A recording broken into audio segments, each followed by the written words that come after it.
Auto వాళ్ళకి పొట్ట కొట్టడానికి చంద్రబాబు వాళ్ళ కూటమి ప్రభుత్వం సిద్ధించుకొని ఉంది. ఇది అసలు ఇది కరెక్ట్ కాదండి. ఆటో వాళ్ళు బతుకుతున్నారు, కొన్ని వేల మంది కుటుంబాలు రోడ్డు మీద పడతాయి. ఇది కరెక్ట్ కాదు. ఇది కొన్ని వేల కుటుంబాలు రోడ్డు మీద పడతాయి. ఇది మటుకు సరైనది కాదు. వాళ్ళ తోలు ఎందుకు, వాళ్ళతో ఎందుకు? ఇప్పుడు ఎంతో మంది ఉంటారు. నువ్వు నెలకు 10,000 ఇస్తావు, సంవత్సరానికి 10,000 సరిపోతాయా? పావుమూట బియ్యమే 1200. ఇటు సంపాదిస్తే మహా సంపాదిస్తే 300 లేదా 400 సంపాదిస్తాడు. అవి తీసుకెళ్ళి డోకరా కట్టాలా, మళ్ళీ ఆడవాళ్ళకి డోకరా ఈడే కట్టాలా.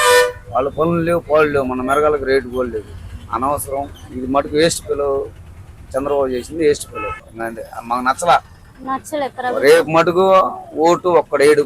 ఆటో అమ్మకు పుట్టిన నా కొడుకు, అయ్యకు పుట్టిన నా కొడుకు, నా కొడుకు కూడా ఏడు. ఆటోకి ఏడు. నా దేశం తోటికి టీడీపీకి 7, కూటమ్మకి 7, కూటమ్మకి ఓటు 7. అది మటుకు వాస్తవం. అది